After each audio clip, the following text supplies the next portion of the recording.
The Reds bring the bees to their knees, and the boy that's benched isn't pleased. An old boss dampens the mood with his claims that the team won't improve. And in the FPL race, you make a space, then you lose your place. The good, the bad, and the ugly at Liverpool FC podcast for the EPL and FPL Game Week number 2, brought to you by the LFC File. Roll the intro, Trent.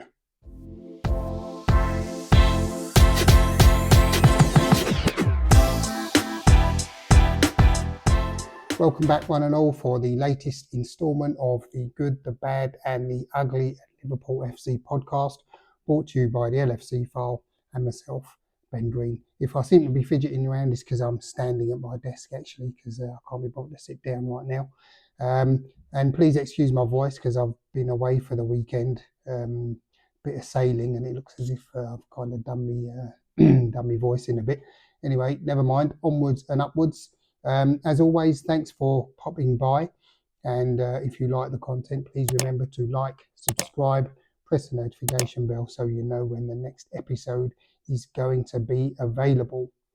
So first, before we start, I'd just like to give a quick word of condolence to the Eriksson family. As we know, Sven-Goran Eriksson passed away a couple of days ago, former England manager, who fulfilled his lifelong dream of managing Liverpool while seriously ill early on this year. And I think he'll be sadly missed. Very nice guy. His style of football was a little bit ropey, to be honest. It's my personal opinion, but I think he was a very nice guy.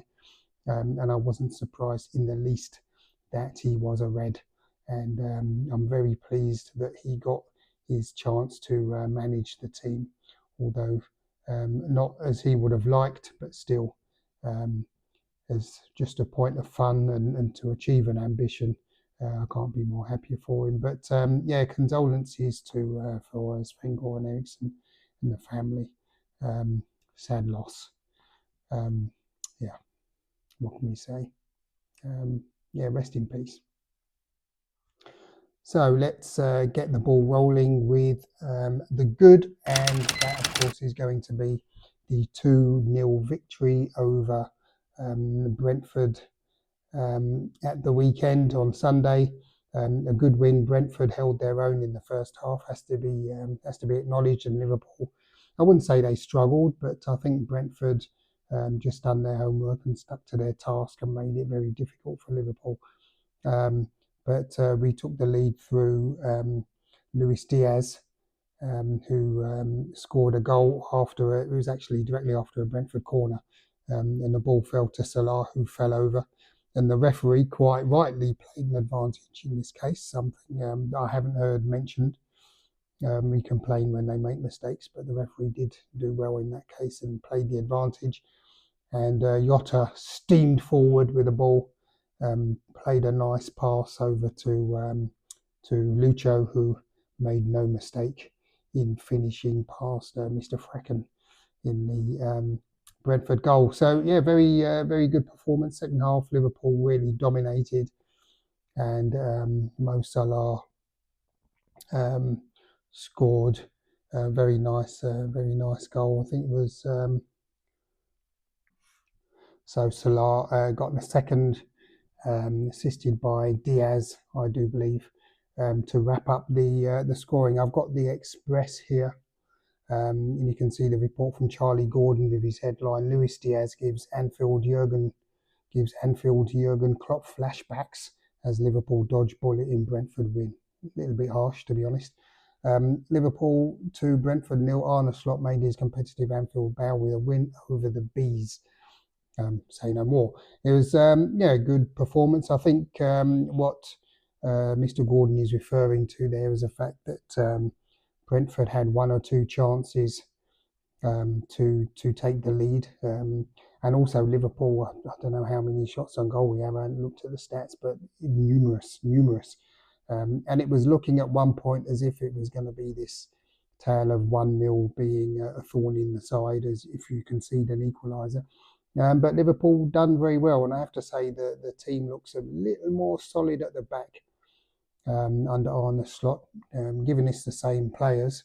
They seem a little more organised, but maybe that's just me and my wishful thinking. But yeah, it's very, very good result. I think if it was a Jurgen Klopp flashback, I think the game would have probably ended 1-1 or 2-2 because Liverpool probably would have conceded. So I wouldn't say it was a flashback or that they dodged a bullet. I think Liverpool were very much in control. The only criticism would be that they probably should have scored more goals, but I think that will come. So yes, absolutely can't complain there. Moving swiftly on to the bad. And the bad this week is the seemingly tense exchange, according to the Daily Mirror here.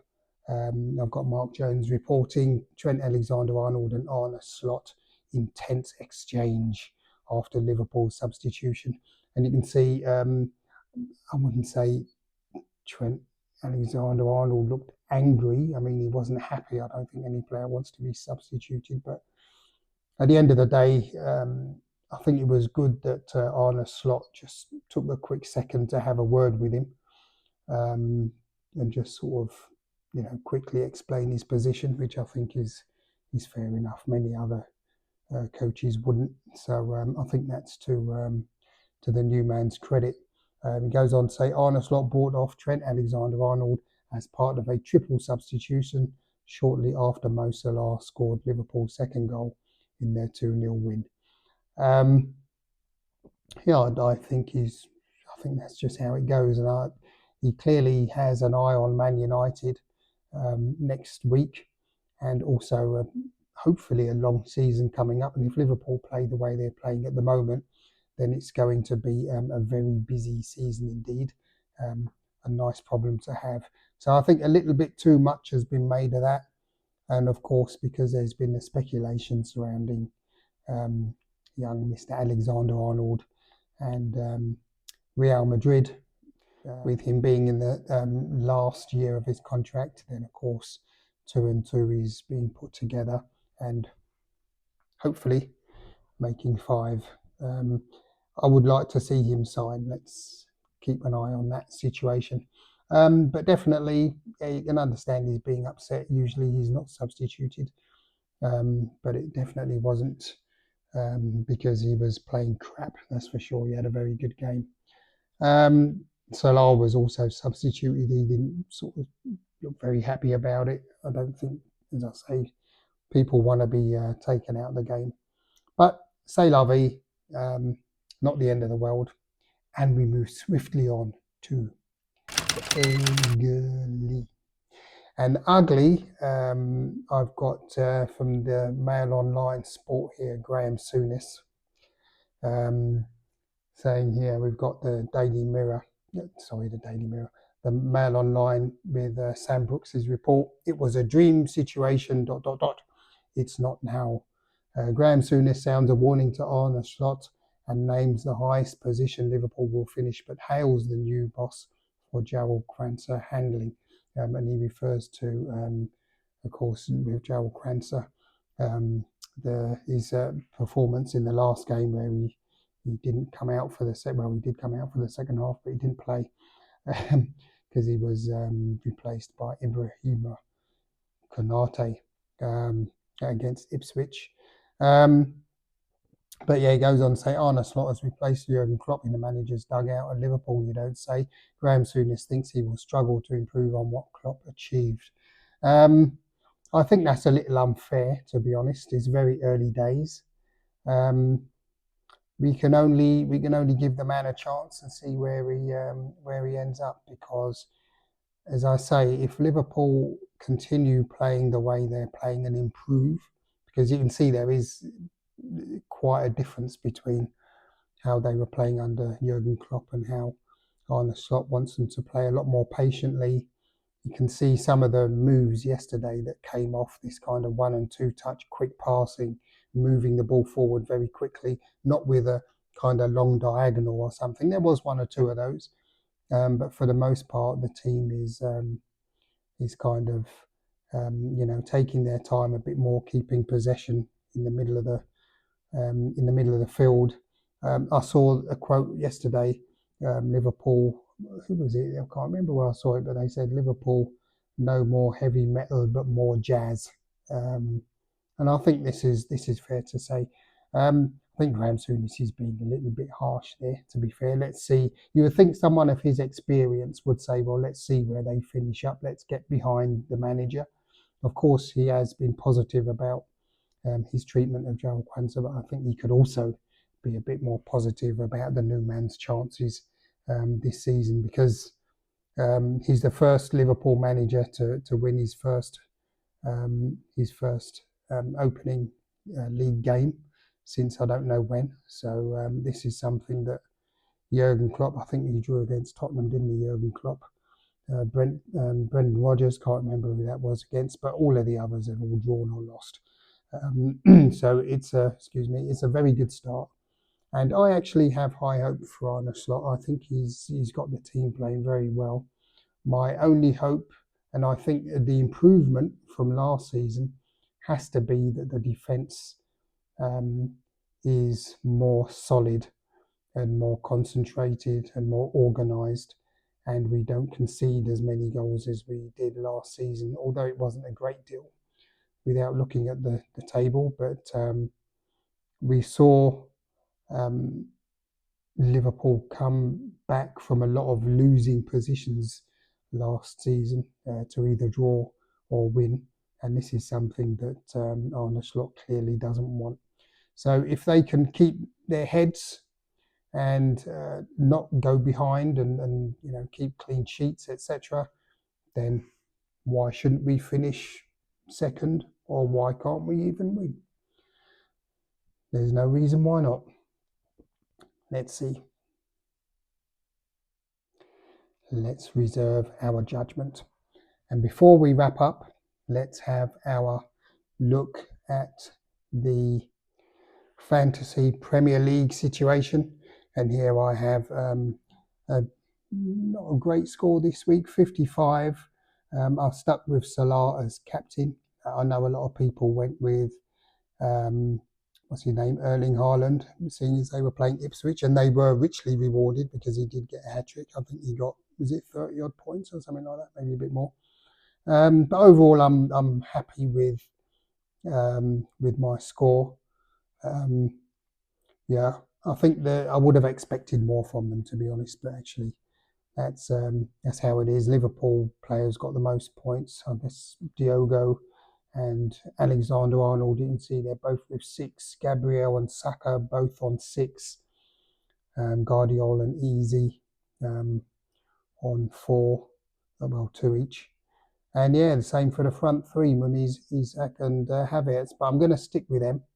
I will make one substitution for next week. I've actually made one already. The other one I'm kind of dithering. I need to do something about Pickford. I haven't yet, but let's see. You would think Everton should get a result against Bournemouth, but you never know with that lot, do you? So yeah, that's something I need to look at for next week. In terms of the league situation, you can see I'm in second place there, FC Aki and Saltfish in all their glory, behind the band of, I believe that's a band of tossers in the Dusseldorf Super League. Yeah, I've lost 1 place. Still reasonably comfortable in second, although yeah, a few points away from merely mortals. Yeah, I didn't have the best of weeks. You can see I've got the lowest score there because all the others did play. What's his name? Haaland. I keep calling him what's his name? Haaland. Erling Haaland as captain. But as I often say, this is a marathon and not a sprint. So let's see how we fare for the rest of the season. And I've got my public league here, 2014692, or of course the League of Kings as it will be called, and I'm languishing in 16th position, and this is, yeah, of course, because these don't start until game week 2. So a bit of catching up there to do. I'm confident I will be in the top 10 before long, but yeah, watch this space. It's not over yet.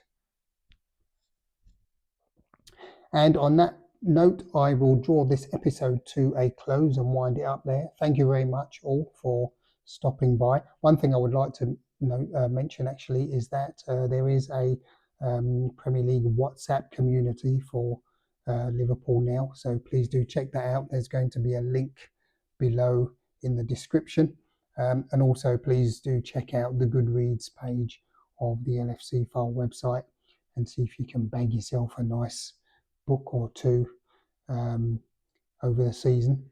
Why not? So thanks again for coming by. It's greatly appreciated. Remember to like, subscribe, press the notification bell, and enjoy the weather this week. It's looking very nice.